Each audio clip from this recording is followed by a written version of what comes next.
Good morning to all. Political science के इस channel पर पुनः आपका स्वागत है। और मैं उम्मीद करता हूं कि पहली जो आपकी क्लास हुई थी, इंट्रोडक्शन क्लास हुई थी, उसमें आप पॉलिटिकल साइंस के ओवरव्यू को आप समझ पाए हैं कि कैसे हमें पॉलिटिकल साइंस का अध्ययन करना है। और आज हम शुरू करने जा रहे हैं अकॉर्डिंग टू सिलेबस। और आज का जो हमारा चैप्टर है वो है परंपरागत राजनीतिक दृष्टिकोण या राजनीति विज्ञान का परंपरागत दृष्टिकोण। राजनीति विज्ञान का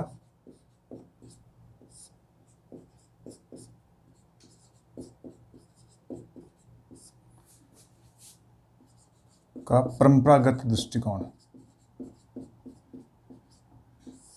परंपरागत दृष्टिकोण।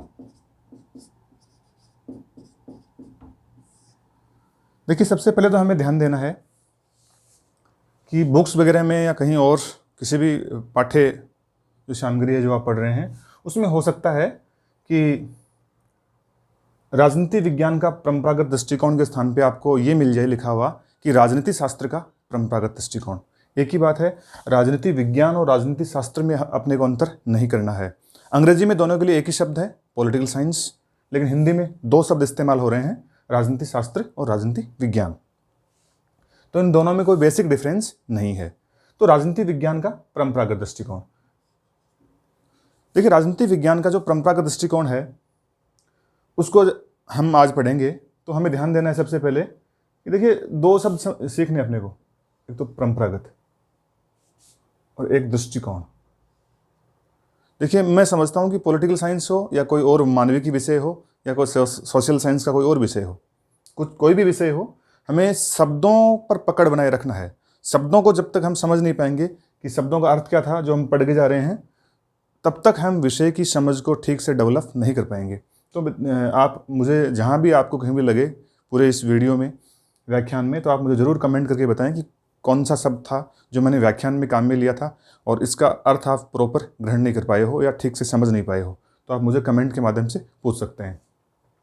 तो देखिए, परंपरागत और दृष्टिकोण, इन दो शब्दों को हम जानेंगे सबसे पहले। देखिए, परंपरागत का जो मीनिंग है या परंपरागत का दूसरा पर्याय है, उसको मैं ये कह सकता हूँ, परंपरागत का मतलब है परंपराओं से चला आ रहा हो, जो परंपराओं से चला आ रहा हो, जो पुराने समय से चला आ रहा हो या जो पीढ़ियों से चला आ रहा हो। देखिए, नॉर्मली हम देखते हैं परंपराएं होती हैं वो पुरानी होती हैं। परंपरा किसको बोलते हैं? पुराने ढर्रे को बोलते हैं। तो परंपरागत का मतलब है पुराना। यहाँ पे हमें परंपरागत का अर्थ लेना है पुराना, ओल्ड। और एक दृष्टिकोण, दृष्टिकोण का मतलब होता है देखने का नजरिया, समझने का नजरिया, ग्रहण करने का नजरिया या किसी भी चीज को देखने का नजरिया। दृष्टिकोण, दृष्टि का मतलब है नजर, देखना।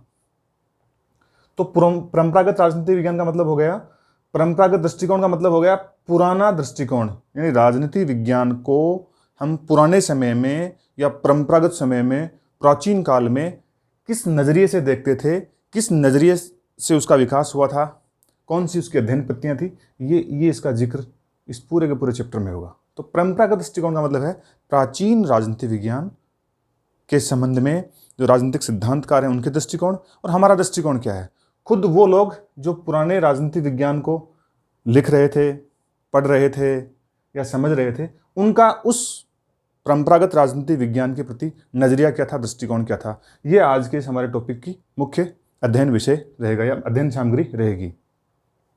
देखिए, परंपरागत दृष्टिकोण के स्थान पे कुछ शब्द और काम में आते हैं।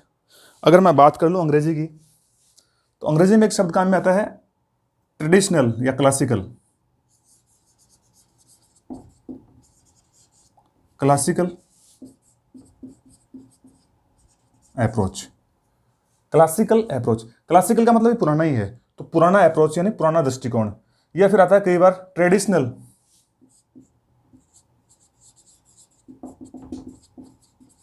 Traditional approach. अंग्रेजी में इसके लिए दो शब्द काम में आएंगे, क्लासिकल अप्रोच और ट्रेडिशनल अप्रोच। तो इसमें भ्रमित हमें नहीं होना है। जब हम बात करेंगे ट्रेडिशनल अप्रोच पॉलिटिकल साइंस की, क्लासिकल अप्रोच पॉलिटिकल साइंस की, तो वास्तव में हम बात किसकी कर रहे हैं? हम पुराने राजनीति विज्ञान की बात कर रहे हैं। अगर मैं बात कर लूँ हिंदी में, तो हिंदी में भी कुछ शब्द और आएंगे, मैं यहाँ पे लिख रहा हूँ राजनीति विज्ञान का परंपरागत दृष्टिकोण। मैं ये भी लिख सकता हूँ राजनीति विज्ञान का शास्त्रीय दृष्टिकोण। शास्त्रीय, परंपरागत के स्थान पे दूसरा शब्द क्या काम में ले सकते हैं हम? शास्त्रीय। शास्त्रीय का मतलब है जो शास्त्रों में लिखा हुआ है, और जो शास्त्रों में या ग्रंथों में लिखा हुआ है वो निसंदेह पुराना है। तो शास्त्रीय का मतलब प्राचीन, क्लासिकल हो गया। तो राजनीति विज्ञान का परंपरागत दृष्टिकोण हो या राजनीति विज्ञान का शास्त्रीय दृष्टिकोण हो, एक ही बात है। या मैं कहूँ इंग्लिश में क्लासिकल अप्रोच हो या ट्रेडिशनल अप्रोच हो, एक ही बात है। ये इसके अंग्रेजी पर्याय हैं दोनों, और हिंदी में है परंपरागत दृष्टिकोण या शास्त्रीय दृष्टिकोण। और एक शब्द और काम में ले सकता हूं मैं, आदर्शवादी दृष्टिकोण, यानी राजनीति विज्ञान का आदर्शवादी दृष्टिकोण। आदर्शवादी दृष्टिकोण का जो मतलब है, आदर्शवादी दृष्टिकोण का जो निहित अर्थ है वो भी क्या है? शास्त्रीय ही है, परंपरागत है। क्योंकि जो पुराना राजनीति विज्ञान था, शास्त्रीय राजनीति विज्ञान था, वो आदर्शवादी था। वो यथार्थ की बात नहीं कर रहा था, बल्कि क्या होना चाहिए, चाहिए पे बल दे रहा था। ऐसा होना चाहिए, ऐसा नहीं होना चाहिए। तो वो अपने आप में उसकी जो शैली थी पूरे के पूरे उस प्राचीन राजनीति विज्ञान की, वो शैली कैसी थी? आदर्शात्मक थी। आदर्शों की स्थापना करना पॉलिटिकल साइंस पढ़ने का उद्देश्य था। तो इसलिए इसका जो पर्याय है, तीसरा नाम है परंपरागत और शास्त्रीय के बाद में, वो है आदर्शवादी। तो हमें ध्यान देना है राजनीति विज्ञान का आदर्शवादी दृष्टिकोण क्या है, राजनीति विज्ञान का परंपरागत दृष्टिकोण क्या है, और राजनीति विज्ञान का शास्त्रीय दृष्टिकोण क्या है। तीनों में बिल्कुल कंफ्यूज नहीं होना है। तीनों शब्द ये कह सकता हूँ इस दृष्टिकोण के हिसाब से, इस पूरे टॉपिक के हिसाब से एक दूसरे के पर्याय हैं। तो हम पढ़ेंगे राजनीति विज्ञान का प्राचीन या पुराना दृष्टिकोण। अब देखिए, हम बात करेंगे कि किसी भी सब्जेक्ट को या किसी भी वस्तु को, किसी भी ज्ञान को, किसी भी इकाई को हम जब बांटते हैं पुराने में और नए में। अब जब मैं यहाँ पे लिख रहा हूँ राजनीति विज्ञान का परंपरागत दृष्टिकोण यानी पुराना दृष्टिकोण, तो इसका मतलब एक दृष्टिकोण और है, वो है आधुनिक दृष्टिकोण। तो प्राचीन दृष्टिकोण या परंपरागत दृष्टिकोण है वो कब तक का है? मैं आपको पहले बता चुका हूँ, पॉलिटिकल साइंस एक सब्जेक्ट के रूप में लगभग 2600 साल पुराना है। यूनान, एथेंस में इसका जन्म हुआ है। वहाँ पे जो प्राचीन दार्शनिक थे, उन्होंने इसकी अध्ययन वस्तु है उसको नियमित किया है, क्रमबद्ध किया है, और अपने ज्ञान को विभिन्न जो उनके विभिन्न ग्रंथ हैं, पुस्तकें हैं, उनमें उनको लिपिबद्ध किया है। हमें देखना है परंपरागत दृष्टिकोण को। तो सबसे पहले कौन सा राजनीति विज्ञान है वो पुराना है और कौन सा नया है? शास्त्रीय तो कौन सा है, परंपरागत कौन सा है और आधुनिक कौन सा है? इसकी एक विभाजक रेखा कैसे बनाएंगे हम? कौन सी चीज़ को हम पुराना कहेंगे, कौन सी चीज़ को नया कहेंगे? तो आपको एक मोटे तौर पर ध्यान देना है। मैं बता ही चुका हूँ आपको कि 500 से लेकर 600 ईसा पूर्व तक, यानी ईसा मसीह के जन्म से 500 से लेकर 600 साल पूर्व तक पॉलिटिकल साइंस सब्जेक्ट के रूप में उसका जन्म हो चुका था। और अभी 21वीं शताब्दी में हम लोग हैं, तो मैं कह सकता हूँ 2600 साल हो गए हैं इस विषय को विकसित हुए, कार्य करते हुए, या हम लोगों के बीच रहते हुए। अब हम देखेंगे 2600 साल पुराना विषय है, तो अपने जन्म से लेकर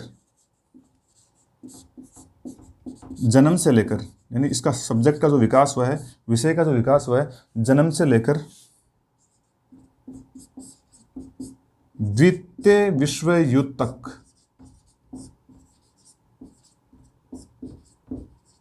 मोटे तौर पर मैं कह सकता हूं 20वीं शताब्दी के प्रारंभिक दशक तक। तो द्वितीय विश्व युद्ध शुरू नहीं हुआ है, उससे पहले की मैं बात कर रहा हूं, 1939 की बात कर रहा हूं। जन्म से लेकर द्वितीय विश्व युद्ध तक का जो राजनीति का अध्ययन है, राजनीति का दृष्टिकोण है, या राजनीति विज्ञान के सिद्धांत हैं, या राजनीति शास्त्र की कुछ और बातें हैं, उनको हम बोलते हैं परंपरागत राजनीतिक सिद्धांत, परंपरागत राजनीतिक विज्ञान, परंपरागत राजनीतिक उपागम। यानी पुराना कहाँ तक है?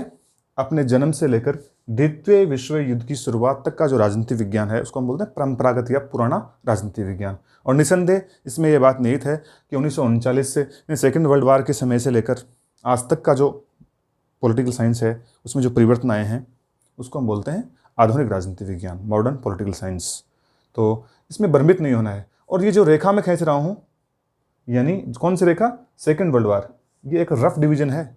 इसका मतलब ये नहीं है कि सेकेंड वर्ल्ड वार से एक दिन पहले राजनीति विज्ञान बिल्कुल पुराना था और अगले ही दिन वो बिल्कुल नए ढांचे में आ गया, ऐसा नहीं है। इसका मतलब ये है कि मोटे तौर पर अगर इसको डिवाइड करेंगे हम ढांचागत रूप से, तो हम ये पाएंगे कि सेकेंड वर्ल्ड वार से पहले पॉलिटिकल साइंस यानी राजनीति विज्ञान का अध्ययन करने का जो दृष्टिकोण था, नज़रिया था, वो अलग था। और सेकेंड वर्ल्ड वार की शुरुआत या उसकी समाप्ति के पश्चात जो दृष्टिकोण है वो अलग था। हमें इसका अर्थ यह ग्रहण करना है। तो जो विभाजक रेखा यानी समय कौन सा है? समय है ईसा की 600 ईस्वा पूर्व से लेकर सेकेंड वर्ल्ड वार यानी 20वीं शताब्दी के प्रारंभिक दशकों तक का जो पॉलिटिकल साइंस का अध्ययन है, उस पूरे पॉलिटिकल साइंस के अध्ययन को, अध्ययनकारों को, सिद्धांतकारों को, राजनीति विज्ञानियों को हम क्या मानेंगे? परंपरागत राजनीति विज्ञानी या परंपरागत राजनीतिक सिद्धांत। तो ये इसकी एक समय रेखा है जो हमें ध्यान देनी है। अब परंपरागत जो राजनीतिक विज्ञान है उसके प्रमुख सिद्धांतकार कौन थे, ये हमें देखना है। कौन कौन लोग थे जो सिद्धांतकार थे? तो परंपरागत सिद्धांतकार, परंपरागत सिद्धांतकार मैं पहले ही बता चुका हूँ, यूनान की धरती से इसका जन्म हुआ है सब्जेक्ट के रूप में। तो देखिए, जो प्राचीन यूनानी दार्शनिक हैं, प्लेटो, अरस्तु, Cicero, Saint Augustine,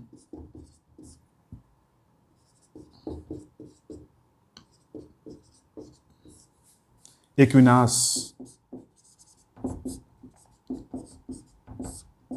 Hegel, Green, Locke, Rousseau, मोटे तौर पर ये राजनीतिक सिद्धांतकार हैं जो परंपरागत राजनीति के अनुकूल हैं, यानी परंपरागत राजनीति के विकास में इन जो सिद्धांतकार हैं इन्होंने अपने ज्ञान और सिद्धांतों के माध्यम से इसका विकास किया है। मोटे तौर पर हमें ये 6-7 नाम याद रखने हैं। निस्संदेह हम जानते हैं कि परंपरागत राजनीतिक सिद्धांतकारों की बात करेंगे तो ऐसे राजनीतिक सिद्धांतकार आएंगे जो सेकेंड वर्ल्ड वार से पहले के हैं और जिन्होंने राजनीति विज्ञान के विकास में अपना योगदान दिया है। तो प्लेटो, अरस्तु, Cicero, Saint Augustine, Aquinas, Hegel, Green, Locke, Rousseau. इसका मतलब इतना भी नहीं है कि केवल यही सिद्धांतकार थे जो परंपरागत राजनीतिक या परंपरागत राजनीति विज्ञान के विकास के लिए, परंपरागत राजनीति विज्ञान के उन्नति के लिए या सिद्धांतकार के रूप में केवल यही थे। ऐसा बिल्कुल नहीं है। आपको ये इंपॉर्टेंट चीज़ यहाँ पे मैं आपको ध्यान करवा रहा हूँ कि जब मैं लिख रहा हूँ कि परंपरागत राजनीतिक सिद्धांतकार कौन कौन थे, तो इसका मतलब ये नहीं कि केवल यही थे।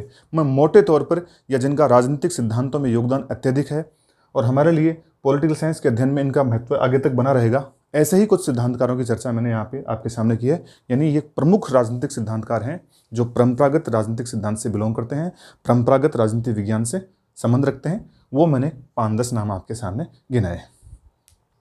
अब देखिए, कुछ आधुनिक सिद्धांतकार बताऊंगा मैं आपको। अब आपको ये लगता होगा कि आज हम बात जब परंपरागत की कर रहे हैं तो आधुनिक सिद्धांतकार कहाँ से आ गए बीच में।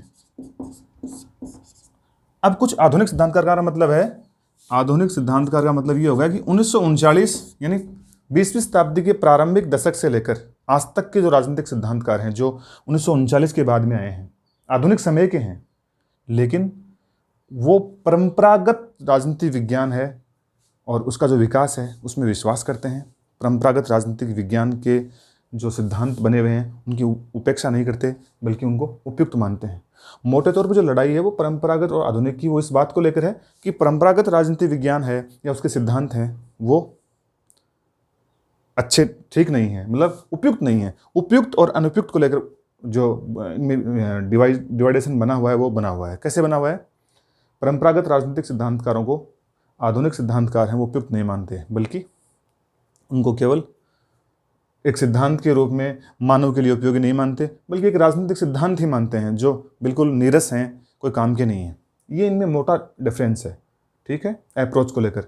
तो 1939 के बाद में कुछ आधुनिक सिद्धांतकार हुए हैं और वो सिद्धांतकार ज़्यादा नहीं है, 3-4 नाम मैं आपको बताऊंगा। ऐसे आधुनिक सिद्धांतकार जो परंपरागत राजनीति विज्ञान के सिद्धांत, मूल्य और उसकी जो विषय सामग्री है उसमें आस्था रखते हैं और परंपरागत राजनीति विज्ञान के जो अध्ययन की पद्धतियां हैं उनमें आस्था रखते हैं और उसका अध्ययन उपयुक्त मानते हैं, और आधुनिक राजनीति विज्ञान के जो सिद्धांतकार हैं उनसे तुलना करते हैं।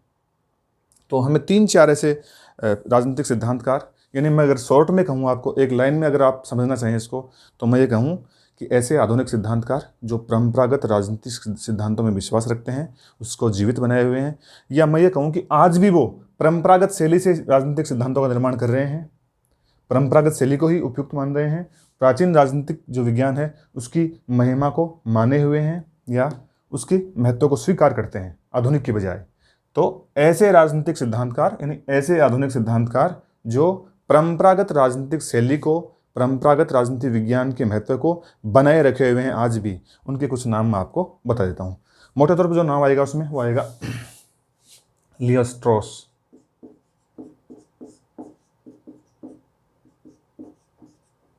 लियो स्ट्रॉस आधुनिक सिद्धांतकार है, लेकिन परंपरागत राजनीतिक सिद्धांत की महिमा को स्वीकार करता है, उसके महत्व को स्वीकार करता है। दूसरा Leo Strauss, Eric Voegelin, Michael Oxford,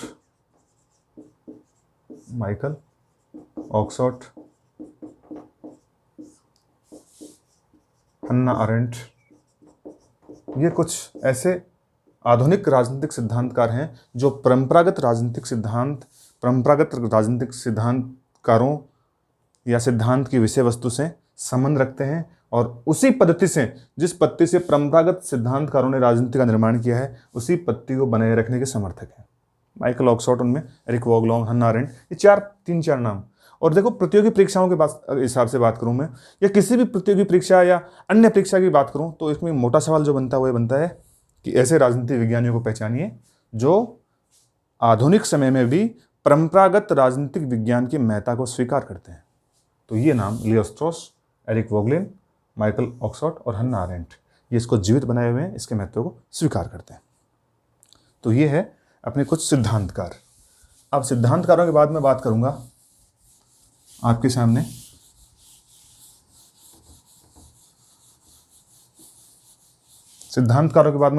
परिभाषा। जो ये परंपरागत राजनीति विज्ञानी हुए हैं वो राजनीति विज्ञान को, यानी परंपरागत राजनीति विज्ञान को किस तरह से देखते हैं। तो परिभाषा, यहां ध्यान देना है अपने को, हम पॉलिटिकल साइंस की परिभाषा नहीं पढ़ रहे हैं, बल्कि परंपरागत जो राजनीति विज्ञान है, शास्त्रीय राजनीतिक जो दृष्टिकोण है, उसके अनुसार राजनीति विज्ञान क्या है, उसकी परिभाषा क्या है, वो हमें देखना है। तो एक सबसे इंपॉर्टेंट व्यक्ति का नाम लिख रहा हूं मैं। सबसे पहले देखो, इसमें मुख्यतः तीन दृष्टिकोण हैं परिभाषा के अनुसार। परिभाषा राजनीति विज्ञान की क्या है? कौन से राजनीति विज्ञान की? परंपरागत राजनीति विज्ञान की। परंपरागत जो राजनीति विज्ञान है, प्राचीन राजनीति विज्ञान है, शास्त्रीय, क्लासिकल, जो भी बोलें आप, उसकी परिभाषा क्या होगी? तो उसमें तीन तरह के दृष्टिकोण मुख्यतः हैं। एक देखिए गार्नर का है। गार्नर की बात को अगर हम पढ़ेंगे, गार्नर के एक कोटेशन को याद रखेंगे, तो राजनीति विज्ञान की परंपरागत परिभाषा बनाने में अपने को आसानी होगी बिल्कुल भी। और गार्नर की परिभाषा है, ये गार्नर का जो कोटेशन है वो ये है,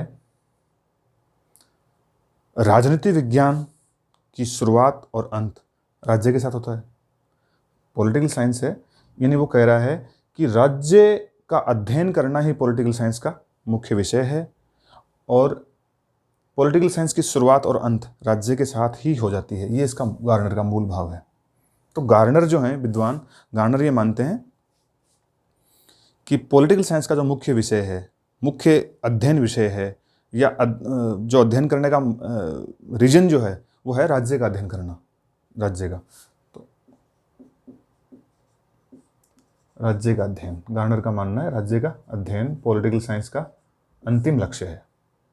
इसकी शुरुआत और अंत, यानी पॉलिटिकल साइंस की शुरुआत और अंत का मतलब हो गया केवल और केवल राज्य का अध्ययन करता है। ये गार्नर का मानना है। तो अगर परंपरागत दृष्टिकोण के समर्थक गार्नर की जो परिभाषा है उसको हम देखेंगे, तो हम ये देखेंगे कि पॉलिटिकल साइंस है, जैसे राजनीति विज्ञान क्या है, परंपरागत दृष्टिकोण के अनुसार राजनीति विज्ञान क्या है। तो परंपरागत दृष्टिकोण के अनुसार राजनीतिक विज्ञान एक ऐसा विज्ञान है जिसमें राज्य का निर्माण, राज्य के कार्य, राज्य की संरचनाएं, राज्य के प्रकार या राज्य की भूमिका या महत्व पर प्रकाश डाला जाता है। ये गार्नर की परिभाषा है। ठीक है।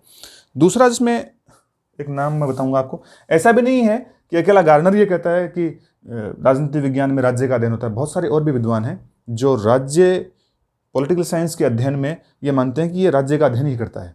बहुत सारे विद्वान हैं, लेकिन हम केवल एक एक विद्वान की चर्चा यहाँ पे कर रहे हैं।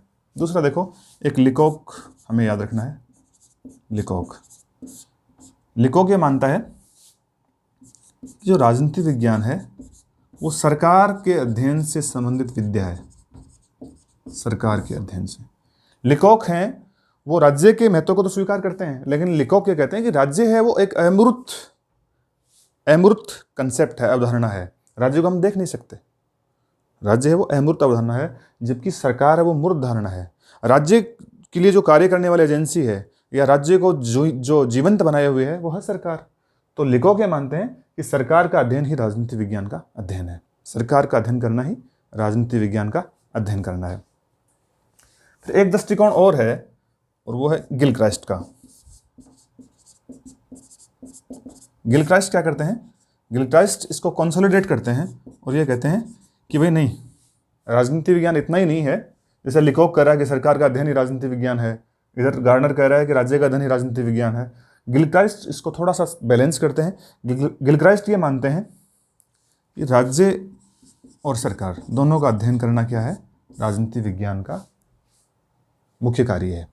तो इसके हिसाब से अगर हम परिभाषा बनाएंगे परंपरागत राजनीति विज्ञान की, प्राचीन राजनीति विज्ञान की, तो परिभाषा कैसे बनेगी, राजनीति विज्ञान एक ऐसा विज्ञान है गार्डनर के अनुसार राज्य का अध्ययन करता है, लिकोक के अनुसार सरकार का अध्ययन, गिलक्राइस्ट के अनुसार राज्य व सरकार दोनों का। फिर एक परंपरागत में एक कंसेप्ट और जोड़ता हूं मैं और उसका नाम है लास्की। लास्की ये मानते हैं कि मानव तत्व का अध्ययन, यानी जब बात हो रही है राज्य के अध्ययन की तो राज्य किससे मिलकर बना है, व्यक्ति से मिलकर बना है। सरकार के अध्ययन की बात जब लिकोक कर रहा है तो लास्की ये कह रहे हैं कि सरकार है वो भी व्यक्तियों से मिलकर बनी है और सरकार है वो व्यक्तियों के लिए ही कार्य कर रही है। तो लास्की का यह मानना है कि राज्य के परंपरागत जो पुराना राजनीति विज्ञान है उसका जो दृष्टिकोण है, उस दृष्टिकोण में न केवल हम राज्य और सरकार को शामिल करेंगे बल्कि मानव तत्व का अध्ययन करना भी राजनीति विज्ञान का प्रमुख लक्ष्य है। तो गिलक्राइस्ट की परिभाषा और लास्की की परिभाषा है वो भी हमें ध्यान देनी है। गार्डनर बिल्कुल राज्य पे हैं, लिकोक सरकार पे हैं। गिलक्राइस्ट ये मानते हैं कि राज्य और सरकार दोनों का परंपरागत राजनीति विज्ञान में अध्ययन होता रहा है, और लास्की है वो मानव तत्व की भूमिका को भी स्वीकार करते हैं। तो ये इसकी परिभाषा हम बना सकते हैं। अब मैं बात करूँगा क्षेत्र की, कि राजनीति विज्ञान का क्षेत्र क्या है। तो देखो, जो परिभाषाएं मैंने आपको बताई हैं दरअसल में वही क्षेत्र हैं, वही फिर पुनः मैं आपके सामने रिपीट करूंगा, आप जान पाएंगे। क्षेत्र, क्षेत्र का मतलब होता है स्कोप, यानी पॉलिटिकल साइंस है जो प्राचीन जो राजनीति विज्ञान था उसका क्षेत्र क्या था, कहाँ तक वो अध्ययन कर रहा था। तो ध्यान देना है हमें। क्षेत्र में एक चीज़ तो हमें समझ में आ गई होगी कि राज्य का अध्ययन, जब परिभाषा हम पढ़ रहे हैं राज्य के रूप में तो राज्य का अध्ययन करना यानी एरिया कहाँ तक शामिल है। पॉलिटिकल साइंस का स्कोप है, क्षेत्र है जिसमें विषय वस्तु शामिल की जाएगी परंपरागत में, वो कौन सी रही होगी। तो हम देख चुके हैं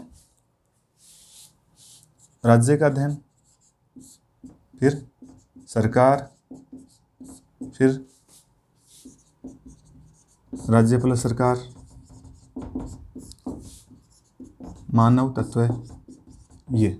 लेकिन अभी भी राजनीति विज्ञानी हैं वो इस बात पर सहमत नहीं है, एकमत नहीं है कि प्राचीन जो राजनीति शास्त्र है उसका जो स्कोप है, क्षेत्र है, वो कहाँ तक फैला हुआ था।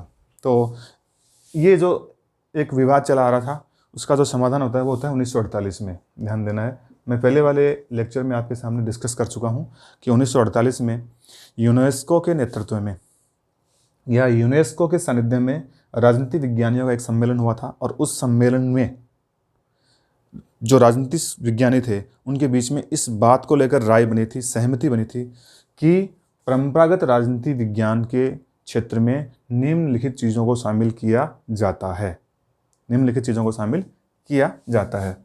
देखो उसमें कौन सी चीज़ों पर सहमति बनी थी। राजनीतिक सिद्धांत, तो राजनीति विज्ञानी इस बात पे सहमत हुए कि इसमें राजनीतिक सिद्धांत हैं उनका अध्ययन किया जाता है। फिर राजनीतिक संस्थाएं, राजनीतिक संस्थाओं से अगर मैं समझता हूँ, आप इसका अर्थ समझते होंगे। देखिए, सरकार है वो एक राजनीतिक संस्था है, संविधान अगर कहीं किसी राज्य में है तो वो भी क्या है, एक संस्था है। संविधान भी क्या है, संस्था है। फिर मैं बात कर लूँ आपके सामने राजनीतिक दल, पॉलिटिकल जो पार्टी हैं वो, दल, दबाव समूह, जनमत, पब्लिक ओपिनियन, इनका अध्ययन भी किस में होता है? परंपरागत राजनीति विज्ञान में होता है। और चौथा, मैं इसको और थोड़ा वाइड करूं तो इस सम्मेलन में 1948 के सम्मेलन में एक और विषय पे सहमति बनी कि ये भी परंपरागत राजनीति विज्ञान का क्षेत्र रहा है, जहाँ पे इसका अध्ययन हुआ है। इन चीज़ों को लेकर, इन प्रकरणों को लेकर या इन विषयों को लेकर भी परंपरागत राजनीति विज्ञान के अध्ययन है वो उपलब्ध हैं। तो उसमें है अंतर्राष्ट्रीय संगठन, जैसे यूएनओ वगैरह हैं, अंतर्राष्ट्रीय संगठन हो गए, अंतर्राष्ट्रीय विधि हो गई, कानून, प्रशासन हो गया, ये इसका प्रमुख क्षेत्र है। परंपरागत राजनीति विज्ञान के क्षेत्रों की मैं बात कर रहा हूँ आपके सामने। तो मोटे तौर पर जो राजनीति विज्ञानियों के बीच में सहमति बनी है 1948 के यूनेस्को के सम्मेलन में, तो उसमें राजनीतिक सिद्धांतों को शामिल किया गया है कि भाई परंपरागत राजनीति विज्ञान का जो क्षेत्र है उसमें राजनीतिक सिद्धांत शामिल थे, राजनीतिक संस्थाओं का अध्ययन शामिल था, राजनीतिक दलों का अध्ययन, दबाव समूहों का अध्ययन या जनमत का अध्ययन, अंतर्राष्ट्रीय संगठन, अंतर्राष्ट्रीय विधि, अंतर्राष्ट्रीय प्रशासन का अध्ययन, ये इसमें शामिल किया गया है। तो क्षेत्र का मतलब है कि उसका, जैसे अगर मैं बिल्कुल आपको समझने वाली भाषा में बताऊं तो हम ये कहेंगे कि राजनीति विज्ञान का सिलेबस क्या था, पुराने राजनीति विज्ञान का सिलेबस या करिकुलम बोल सकते हो आप, वो क्या था। तो मैंने ये जो बताया आपको, ये परंपरागत राजनीति विज्ञान का सिलेबस है। जैसे हर क्लास के, हर कंपटीशन परीक्षा के अलग अलग सिलेबस जो होते हैं, पाठ्यक्रम होते हैं, वैसे परंपरागत राजनीति विज्ञान की जो विवेचना हुई है और जो विवेचना जिन विषयों पर हुई है वो विषय मैंने यहाँ पे मेंशन कर दिए चारों। राजनीतिक सिद्धांतों की विवेचना हुई है, राजनीतिक संस्थाओं की विवेचना हुई है, राजनीतिक दल, दबाव समूह, अंतर्राष्ट्रीय संगठन, अंतर्राष्ट्रीय विधि, इनकी विवेचना। यानी पुरानी जो राजनीति विज्ञान है इन प्रकरणों या इन विषयों के इर्द गिर्द घूम रही है, इन्हीं के अध्ययन पर लगी हुई है। तो ये हो गई आपकी क्षेत्र। अब मैं बात करूंगा आपके सामने कि कौन सी विधियां थी जिससे जो परंपरागत राजनीति विज्ञान के सिद्धांतकार थे जिन्होंने इनका अध्ययन किया है। तो विधियां कौन सी पद्धतियां मैं बोल सकता हूं। तो पद्धति या विधि, पद्धति या विधि,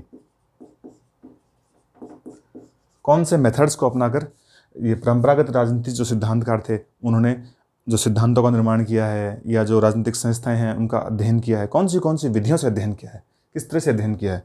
तो मैं सारी विधियों की चर्चा नहीं करते हुए जो मोटी विधियां मोटे तौर पर जो काम आई हैं उसमें एक विधि है दार्शनिक विधि।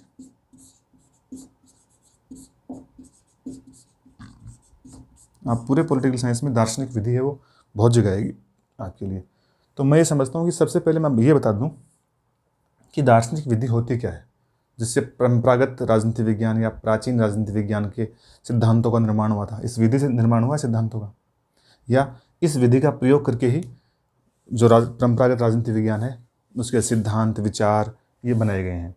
तो दार्शनिक विधि की मैं आपको डेफिनेशन बताऊं, इससे पहले आप ये जानें कि दार्शनिक विधि का मतलब है जो दार्शनिक है और उसके द्वारा जो विधि काम में लाई जा रही है उस विधि का नाम क्या हो गया, दार्शनिक विधि। अब बात यहाँ पे आती है कि दार्शनिक कौन होता है। वो इज फिलोसफर, दार्शनिक। जब हम दार्शनिक जान जाएंगे तो ये जान जाएंगे कि दार्शनिक विधि कैसी होती होगी। फिर दार्शनिक, देखो दार्शनिक में एक शब्द है दर्शन। दर्शन, और दर्शन का मतलब है दिखाई देना या दिखना या दिखाई पड़ना। ठीक है, दिखाई देना, दिखाई पड़ना या दिखना। तो इसका मतलब ये नहीं है कि कोई चीज़ अपने को आंखों से ही दिखाई दे। अगर हम किसी वस्तु को, किसी विचार को महसूस कर रहे हैं तो भी वो क्या है, दिखाई पड़ रहा है। तो दार्शनिक में जो मूल शब्द है वो दर्शन है, और दर्शन का मतलब होता है देखना। ठीक है, अब कोई व्यक्ति यदि किन्हीं वस्तुओं को देखकर या ऐसी वस्तुओं को जो दिखाई भी नहीं पड़ रही हैं उनको महसूस कर उन पर चिंतन करता है, मनन करता है, उनका ज्ञान प्राप्त करने का प्रयास करता है, उनकी संरचनाओं को समझने का प्रयास करता है, तो ऐसा व्यक्ति दार्शनिक है। अगर मैं ये कहूँ पुनः आपको सरल शब्दों में कि कोई व्यक्ति जो देखकर, वस्तुओं को देखकर उस पर चिंतन मनन करता है वो दार्शनिक है। तो आप सामान्यतः ये सोचते होंगे कि हम सब लोग दार्शनिक हैं, फिर तो हम लोग भी वस्तुओं को देखते हैं, कोई वस्तु हमें दिखाई पड़ती है, पुस्तक। लेकिन आप ध्यान से देखेंगे तो हम ये पाएंगे कि हम प्रत्येक वस्तु या विचार को जब हम देखते हैं तो उस पर हमारा चिंतन मनन नहीं होता है, और होता भी है तो वो एक वैज्ञानिक प्रक्रिया से आगे नहीं बढ़ता है, बल्कि केवल हम ये सोच के रह जाते हैं कि चीज़ ऐसे ऐसे रही होगी। इसके अलावा हमारा दिमाग उस पर जाता नहीं है। कभी हम लोगों ने ये चिंतन मनन नहीं किया होगा कि सूर्य पूर्व में ही क्यों उगता है, पश्चिम में क्यों अस्त होता है, या फिर दोपहर में सूर्य जो है वो हमारे सर पे क्यों दिखाई पड़ता है। कभी हम लोगों ने अगर इस पर चिंतन मनन किया है तो वो वैज्ञानिक दृष्टिकोण से नहीं किया है। पहली बात तो हमने सोचा ही नहीं है कि सूर्य है वो पूर्व में क्यों दिखाई पड़ता है, पूर्व में दिखाई पड़ता है ये हमने पढ़ लिया है, उसको मान के बैठ गए हम लोग। लेकिन इस दिशा में हमने कोई वैज्ञानिक चिंतन को या क्रम को आगे नहीं बढ़ाया है। तो दार्शनिक कौन होता है? जो चिंतन मनन के माध्यम से चीज़ों को समझने का प्रयास करता है और इस भौतिक विश्व की या सांसारिक विश्व की, मैं कहूँ या आध्यात्मिक विश्व की जो संरचनाएं हैं, जटिलताएं हैं, इसकी जो संचालन है, उसको समझने का प्रयास करता है। किसके माध्यम से? अपने चिंतन और मनन के माध्यम से। तो वो होता है दार्शनिक। तो दार्शनिक विधि कौन सी विधि हो गई फिर? दार्शनिक विधि का मतलब ऐसी विधि जिसमें चिंतन मनन के द्वारा, क्रमबद्ध चिंतन मनन के द्वारा ज्ञान की प्राप्ति की जाती हो, तो वो होती है दार्शनिक विधि। तो पुराना का जो पॉलिटिकल साइंस है वो पूरा का पूरा किससे, मैं ये कहूँगा मोटे तौर पर जो शुरुआत हुई है वो इस विधि से ही हुई है। राजनीतिक जो सिद्धांतों का निर्माण हुआ है वो दार्शनिक विधि से ही हुआ है। मैं आपको ये भी बता चुका हूँ कि सुकरात से लेकर प्लेटो अरस्तु तक, सुकरात फिर उसके शिष्य प्लेटो और प्लेटो के शिष्य अरस्तु, ये तीन यूनान के महान दार्शनिक रहे हैं। सिसरो रोम के एक महान दार्शनिक रहे हैं। तो इनकी जो अध्ययन पत्तियाँ थी, राजनीतिक सिद्धांतों का जो निर्माण किया है, उन्होंने अपनी दार्शनिक विधि से ही किया है। तो दार्शनिक विधि का प्रयोग हुआ है परंपरागत राजनीतिक सिद्धांतों के निर्माण में। ठीक है। अब दार्शनिक विधि का ही एक रूप है, मैं या पर्याय कह सकता हूं, एक विधि और है, इसका नाम है निगमनात्मक विधि। निगमनात्मक विधि या निगमन विधि, ये दार्शनिक विधि का एक प्रकार है। तो कई बार आपको कुछ बुक्स में लिखा मिल सकता है दार्शनिक विधि या निगमन विधि। तो निगमन विधि में हो क्या रहा है, लेकिन निगमन विधि का एक तो हम सेंस पढ़ेंगे, वो पढ़ेंगे प्लेटो के साथ। प्लेटो ने अपने राजनीतिक सिद्धांतों का निर्माण में जिस विधि को काम में लिया, वो प्लेटो ने वो लिया है निगमन विधि को। तो निगमन जो विधि है, तो इसकी शुरुआत तो प्लेटो के माध्यम से हो गई थी, प्लेटो ने कर दी थी। लेकिन वास्तविक हम अगर पढ़ेंगे ना, तो निगमन विधि के वास्तविक जन्मदाता हैं वो अरस्तु आएंगे, क्योंकि अरस्तु ने इस विधि का वैज्ञानिक दृष्टिकोण से प्रयोग किया था। तो निगमन विधि का मतलब होता है, निगमन विधि है वो भी क्या हुई है, पुराने राजनीतिक विज्ञान के सिद्धांतों के निर्माण में, उसके अध्ययन में, उसकी उपलब्धियों को दिखाने में इस विधि का बहुतायत प्रयोग हुआ है। खूब सारा प्रयोग इसका निगमन विधि का हुआ है। अब पुनः मैं आपको जब लेक्चर के शुरू में बता चुका हूँ, जब तक हम शब्दों के अर्थ को ग्रहण नहीं करेंगे ठीक से, तब तक हम इन चीज़ों को ठीक से समझ नहीं पाएंगे। तो हमें निगमन विधि को समझना है थोड़ा सा, कि कौन सी निगमन विधि थी जिससे परंपरागत राजनीति या पुराने राजनीति के सिद्धांतों का निर्माण हुआ था। तो निगमन विधि को हम अगर समझेंगे ना, तो मैं आपको एक एग्जाम्पल से समझाने का प्रयास करता हूँ। निगमन विधि, देखिए निगमन विधि को समझेंगे तो पहले मैं आपको 2-3 चीज़ें बता दूँ आपको। इसमें 2-3 चरण होंगे। सबसे पहले क्या हुआ इस विधि में, देखो कुछ सामान्य नियम प्रस्तुत किए जाएंगे। जो अध्ययन करता है ना, निगमन विधि के माध्यम से जो अध्ययन कर रहा है, वो सामान्य नियम प्रस्तुत करेगा।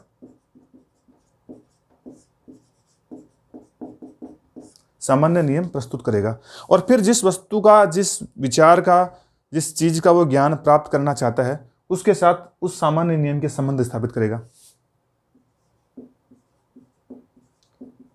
संबंध स्थापित करेगा। सामान्य नियम तो उसको पता ही है, और सबसे अंत में वो उदाहरणों के माध्यम से परीक्षण करेगा।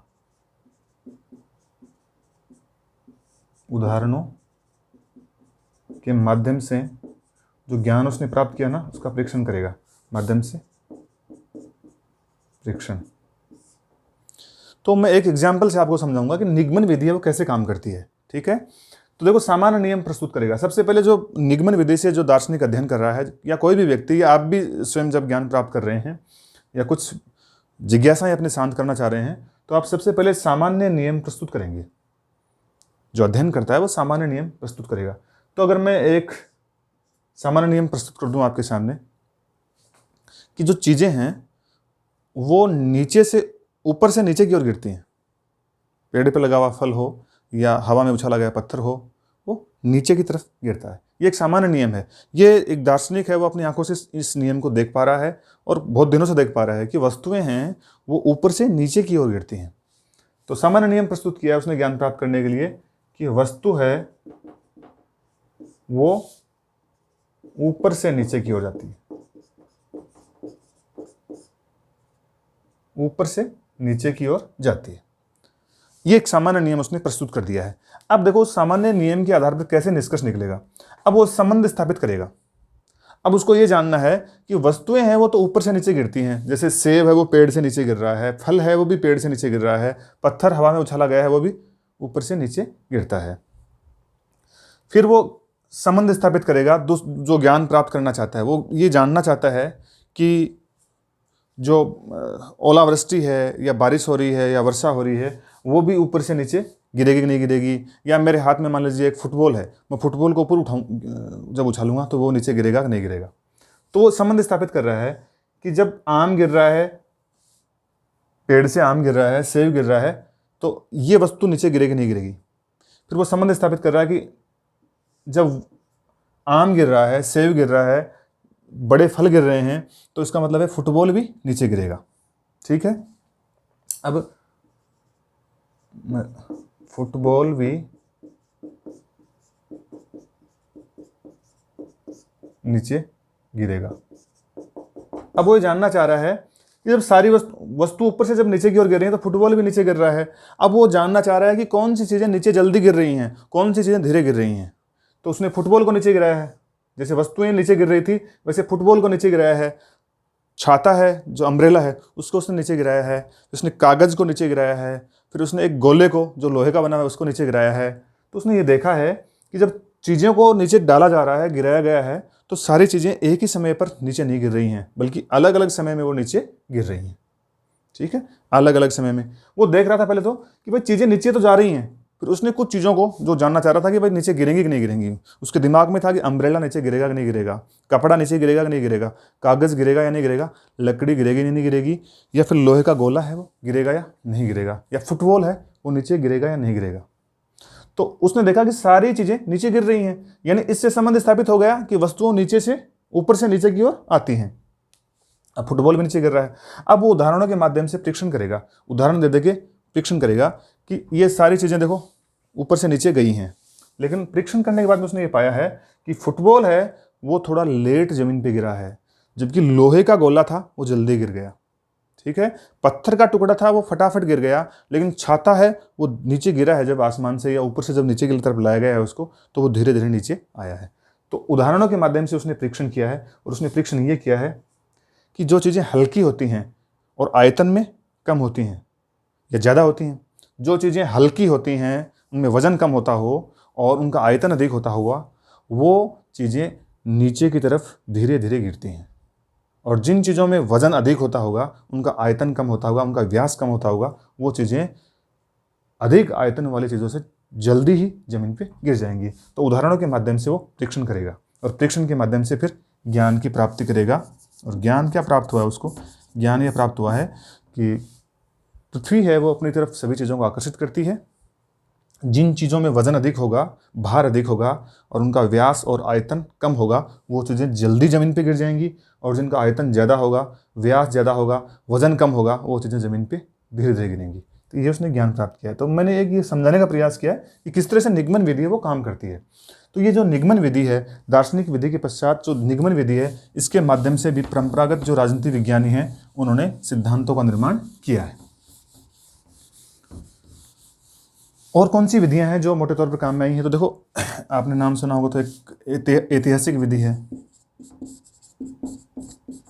ऐतिहासिक विधि, ऐतिहासिक विधि का मतलब है किसी वस्तु के या किसी सिद्धांत के इतिहास को जानकर, इतिहास के जानकर उस वस्तु को जान लेना। जैसे मान लीजिए आपको जानना हो कि वर्तमान में जो ये नए स्मार्टफोन आ रहे हैं बाज़ार में, जो मिल रहे हैं, ये कैसा है, इसका अध्ययन करना हो, मान लो आपको नए जो स्मार्टफोन है उसका अध्ययन करना हो, तो आप कहाँ जाएंगे? इतिहास में। और आप जानने का प्रयास करेंगे कि स्मार्टफोन पहले कब आया था, स्मार्टफोन से पहले कौन सा फ़ोन था। तो आप पूरे इतिहास में जाएंगे। पूरे इतिहास में जाएंगे तो आप सबसे पहले पेजर का अध्ययन करेंगे कि ये पेजर ऐसा था, फिर स्मार्टफोन ऐसे से बना। तो ऐतिहासिक विधि है। इसका दूसरा नाम और दे सकता हूँ मैं आपको, वर्णनात्मक विधि। वर्णनात्मक विधि यानी ऐसी विधि जो वर्णन पे आधारित हो। ठीक है, तो आपको क्या करना है? इतिहास में जाकर वस्तुओं को, चीज़ों को, विचारों को इतिहास में जाके उनका अध्ययन करना है और उसके आधार पे इतिहास या सिद्धांतों का निर्माण कर देना है। तो इस विधि का नाम है ऐतिहासिक विधि। ठीक है, सरकार का अध्ययन करने के लिए क्या करना पड़ेगा अपने को? सरकार के इतिहास में जाना पड़ेगा कि दुनिया में सबसे पहले सरकार कब बनी थी, किसने बनाई थी, कैसी बनी थी। ठीक है, तो आधुनिक सरकार का अध्ययन करने के लिए जब ऐतिहासिक विधि हम काम में लेंगे, तो ऐतिहासिक विधि का मतलब हो गया पूरा जो उस वस्तु या सिद्धांत का इतिहास है वो जानेंगे और उसका वर्णन कर देंगे, और उस हिसाब से भविष्य की जो सरकार है या आज की सरकार है उसके बारे में हम अपने सिद्धांतों का निर्माण कर लेंगे। तो ऐसी विधि है वो ऐतिहासिक विधि है। एक विधि और है तुलनात्मक विधि। यद्यपि विशुद्ध रूप से तुलनात्मक विधि है ना, वो मॉडर्न पॉलिटिकल साइंस की विधि है, लेकिन तुलनात्मक विधि है उसका जो अपरिष्कृत रूप है, यानी साइंटिफिक जो रूप नहीं था तुलनात्मक विधि का, वो यहाँ पे परंपरागत राजनीतिक सिद्धांत के निर्माण में काम में आया था। और अरस्तु हैं मुख्यतः जिन्होंने तुलनात्मक पद्धति है उसको काम में लिया है। तो ये विधियाँ थी परंपरागत राजनीति विज्ञान की, जिनके आधार पर पॉलिटिकल साइंस के सिद्धांतों का निर्माण हुआ है और परंपरागत राजनीति विज्ञान का अध्ययन हुआ है। ठीक है, तो ये 2-3 विधियाँ मैं आपको बता चुका हूँ। अब हम बात करेंगे, इसको कंसोलिडेट करते हैं, हम इसको समग्र रूप से पढ़ने का प्रयास करते हैं और ये पढ़ेंगे कि परंपरागत राजनीति विज्ञान का दृष्टिकोण था या परंपरागत जो राजनीति विज्ञान है उसकी विशेषताएं। परंपरागत राजनीति विज्ञान की विशेषताएं। परंपरागत राजनीति विज्ञान की विशेषताएं जब हम पढ़ रहे हैं ना, तो इसमें सारी चीज़ें समाहित हैं। परंपरागत राजनीति जो परिभाषाएं हैं वो भी इसमें शामिल हैं। परंपरागत राजनीति विज्ञान का क्षेत्र, अध्ययन, पद्धतियाँ सब इसमें सम्मिलित हो जाएंगी। और मैं सबसे पहले परंपरागत राजनीतिक विज्ञान की विशेषताएं बता रहा हूँ। तो उसकी जो पहली विशेषता है इस दृष्टिकोण की, वो है संस्थागत अध्ययन। पहली विशेषता है इसकी संस्थागत अध्ययन। अब आप समझें, पुनः आपके लिए मैं समझता हूँ, संस्थागत शब्द है, उसका अर्थ समझना आपके लिए शायद डिफिकल्ट हो सकता है। संस्थागत में देखो आप, मूल शब्द है वो संस्था है, और संस्थागत का अर्थ है जो संस्था से संबंध रखता हो, वो है संस्थागत। तो संस्थागत अध्ययन का मतलब है संस्थाओं का अध्ययन। अगर परंपरागत राजनीति विज्ञान की बात करूं तो संस्थाएं कौन सी होंगी राजनीति विज्ञान में? संविधान एक संस्था है, सरकार एक संस्था है, अंतर्राष्ट्रीय संगठन है वो सारी संस्थाएं, यूएनओ, यूनेस्को, ये सारी संस्थाएं हैं, एशियान, सार्क, ये सब संस्थाएं हैं, सरकार भी संस्था ही है। तो ये संस्थागत अध्ययन था, यानी परंपरागत राजनीतिक जो विज्ञान था या परंपरागत राजनीति विज्ञान का जो दृष्टिकोण था वो संस्थागत अध्ययन तक सीमित था, केवल संस्थाओं के अध्ययन तक सीमित था। अब संस्थाओं का अध्ययन कैसे होगा? बात कर लूँ संविधान। जब मैं बता रहा हूँ आपको कि संविधान भी क्या है, एक संस्था है, तो संस्थागत अध्ययन कैसे होता था पॉलिटिकल साइंस में, प्राचीन पॉलिटिकल साइंस में, पुराने पॉलिटिकल साइंस में, वो मैं बता रहा हूँ आपको। वो ऐसे होता था कि संविधान में क्या लिखा हुआ है, एक संस्था के रूप में क्या क्या लिखा हुआ है, और कौन से अधिकार लिखे हुए हैं, कौन से कर्तव्य लिखे हुए हैं, और कौन से कार्य इसमें सरकार के लिखे हुए हैं, उनका अध्ययन होता था। यानी ये यथास्थितिवादी था, जैसा था संस्था में, संस्था के जैसे कार्य थे उनका अध्ययन कर लेते थे। सरकार का अध्ययन करते थे ठीक वैसे ही कि सरकार के ये कार्य होते हैं, सरकार के ये कार्य दिए होते हैं, सरकार ये कार्य कर पाई है, ये नहीं कर पाई है। लेकिन इसमें कभी भी इस बात का जिक्र नहीं था कि क्या होना चाहिए, संस्थाएं क्यों बनी हैं, संस्थाओं में निर्णय की प्रक्रिया क्या होनी चाहिए, संस्थाएं कैसे काम करेंगी, संस्थाओं ने जो काम किया है उनके परिणाम अच्छे आए हैं या नहीं आए हैं। मतलब केवल और केवल संस्था की जो आउटलाइंस हैं उनको पढ़ा गया था, उन्हीं के सिद्धांतों का निर्माण किया गया था। उसमें मतलब प्रक्रियाओं पे ध्यान नहीं दिया गया, प्रोसेस पे, प्रक्रिया क्या होगी। संस्था का अध्ययन जब हम कर रहे हैं तो हमें ध्यान होना चाहिए कि संस्था उचित प्रक्रिया से बनी है क्या, या संस्था की काम करने की प्रक्रिया वो उचित है या नहीं है, इसकी काम करने की प्रक्रिया को कैसे ठीक कर सकते हैं, ठीक है, इन चीज़ों पे बिल्कुल ध्यान नहीं दिया गया, बल्कि केवल संस्थागत अध्ययन किया गया, संस्थाओं का बाहरी तौर पर अध्ययन कर लिया गया। ये संस्था बनी हुई है, इसके ये कार्य हैं। ठीक है, संस्था में अपेक्षित सुधार के लिए प्रक्रियाओं का अध्ययन, वैज्ञानिक अध्ययन, इनसे दूर रखा गया है इसको। तो पहली विशेषता, आप जो पॉलिटिकल साइंस है, परंपरागत ट्रेडिशनल जो पॉलिटिकल अप्रोच है, उसकी पहली विशेषता क्या हो गई आपके सामने, संस्थागत अध्ययन। दूसरा देखो, कानूनी एवं औपचारिक अध्ययन।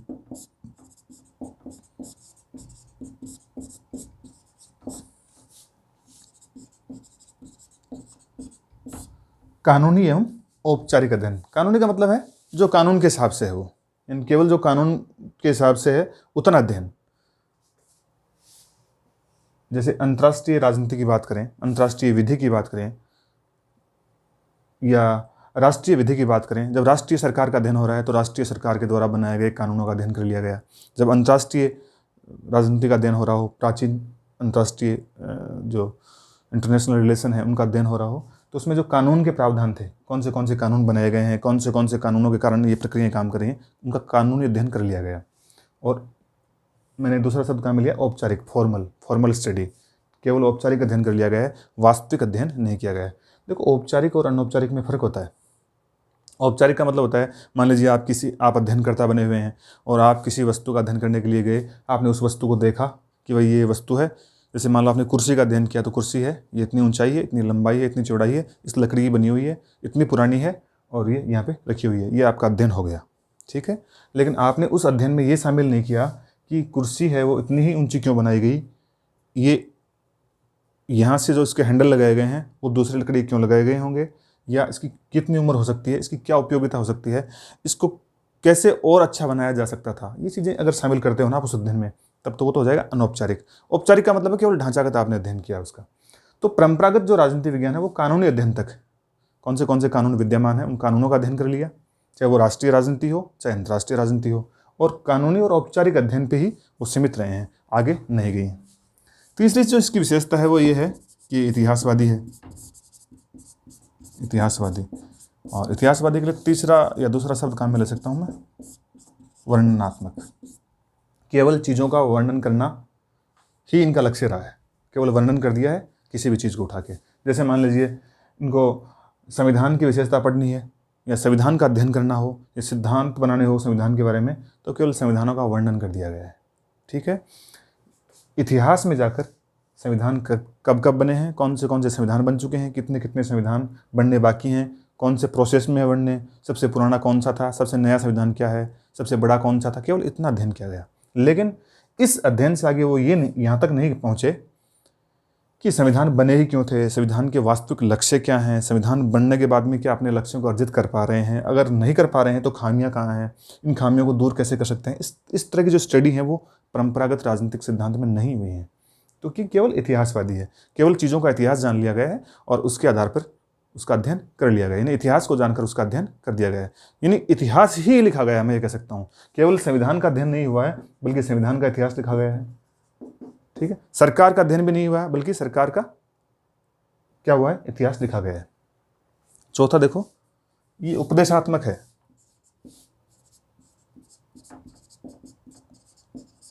उपदेशात्मक, ये सब तो आप ठीक से समझते होंगे। उपदेशात्मक का मतलब है जो उपदेश देने वाला हो, यानी परंपरागत राजनीति विज्ञान है वो केवल उपदेश दे रही है कि ऐसा होना चाहिए, व्यक्ति को इतना करना चाहिए, सरकार को ये करना चाहिए। ठीक है, लोकतंत्र ऐसा होना चाहिए, व्यक्ति के अधिकार इतने होने चाहिए, सरकार के कर्तव्य ये नहीं होने चाहिए। इन चीज़ों पे उपदेश दे रहा है केवल, लेकिन यथार्थ में नहीं जा रहा है। यथार्थ है उससे दूर है, ये वास्तविकता है उससे दूर है। कैसे है? उपदेश दे रहा है कि नागरिक को ऐसा होना चाहिए, सरकार को ये कार्य करने चाहिए, लेकिन सरकार ये कार्य क्यों नहीं कर पा रही है, नागरिक ऐसे क्यों नहीं बन पा रहे हैं, इन चीज़ों पे ध्यान नहीं दे रहा है। केवल उपदेश दे रहा है ये ऐसा होना चाहिए, ऐसा हो सकता है, ऐसा अच्छा रहेगा, इन चीज़ों पे जा रहा है वो। ठीक है, पांचवा है, देखो वो मैं बात करूं तो ये जो परंपरागत राजनीतिक सिद्धांत या राजनीति विज्ञान है ये नीतिपरक है। नीतिपरक एवं मूल्यबद्ध है, मैं ये लिख सकता हूँ, नीतिपरक एवं मूल्यबद्ध। देखो नीतिपरक का मतलब होता है नीतियों के अनुसार चलने वाला। ठीक है, कुछ नीतियाँ इन्होंने बना रखी हैं। ठीक है, नीतियाँ देखो, नीति का मतलब यहाँ पे सामान्य सामाजिक नियमों से है, तो नीतिपरक अध्ययन है। जो नीतियाँ विद्यमान हैं उन्हें नीतियों से अध्ययन करना है, उन्हीं नीतियों से उनको तोड़ना नहीं है। ठीक है, उनसे आगे नहीं निकलना है। और मूल्यबद्ध अध्ययन, तो मूल्यबद्ध का मतलब हो गया मूल्यों को स्थापित करने वाला अध्ययन है। मूल्य कौन से होते हैं? जो हमारे जीवन के सुख समृद्धि के लिए आवश्यक हैं, और हमारे जीवन का जो लक्ष्य है वही हमारे लिए मूल्य हैं। जैसे सत्य, ईमानदारी, भाईचारा, स्नेह, प्रेम, दया, करुणा, ये सब क्या है? हमारे लिए जीवन के मूल्य हैं। तो नीतियों से अलग नहीं हो रहा है। ठीक है, और मूल्यबद्ध अध्ययन यानी इन मूल्यों को प्राप्त करने का प्रयास कर रहा है। कि पॉलिटिकल साइंस के अध्ययन का उद्देश्य क्या हो? सच्चाई को प्राप्त करना। पॉलिटिकल साइंस के अध्ययन का उद्देश्य क्या हो?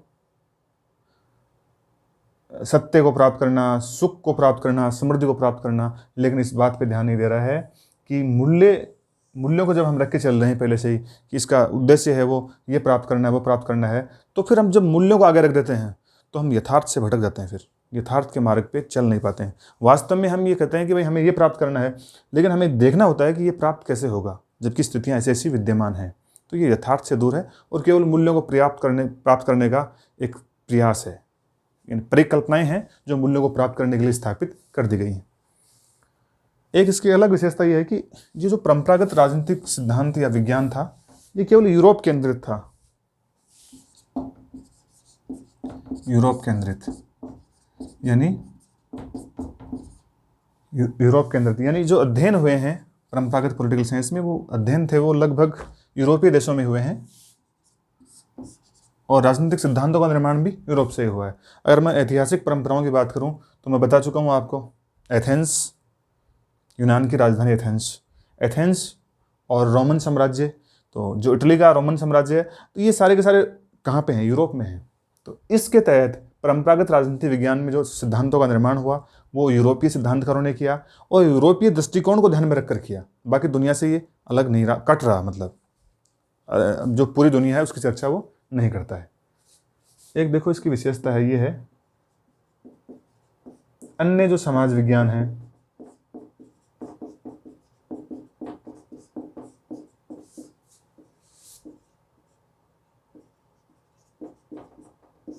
अन्य समाज विज्ञानों से पृथक्करण। जो अन्य समाज विज्ञान है उससे पृथक्करण हुआ है वो संकीर्ण नजरिए के साथ हुआ है, बिल्कुल नैरो माइंडेड, संकीर्ण हो गया, अलग अलग तरह से।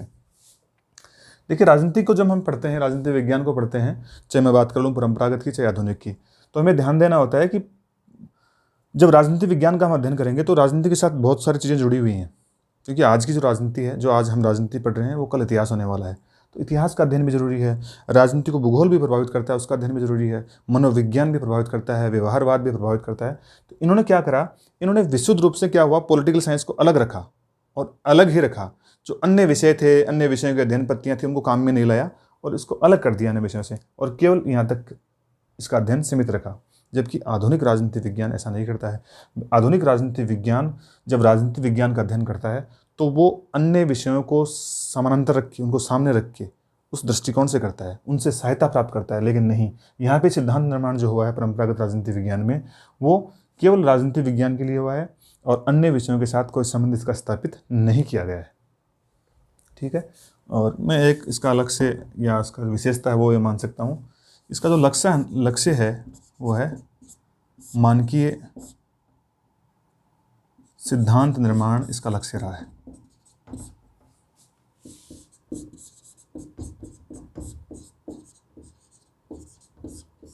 ठीक है, मानकीय सिद्धांत यानी नॉर्मेटिव, कुछ नॉर्म्स उन्होंने समाज में स्थापित कर रखे थे। उन नॉर्म्स को, उन मानकों को, उन मूल्यों को प्राप्त करने के लिए सिद्धांत का निर्माण करना ही इन लोगों ने अपना लक्ष्य बना रखा था। प्राचीन जो राजनीति विज्ञानी हैं उन्होंने लक्ष्य किसको बनाया? नॉर्मेटिव यानी मानक सिद्धांत निर्माण, सिद्धांतों का निर्माण करना, मानक सिद्धांतों का निर्माण करना।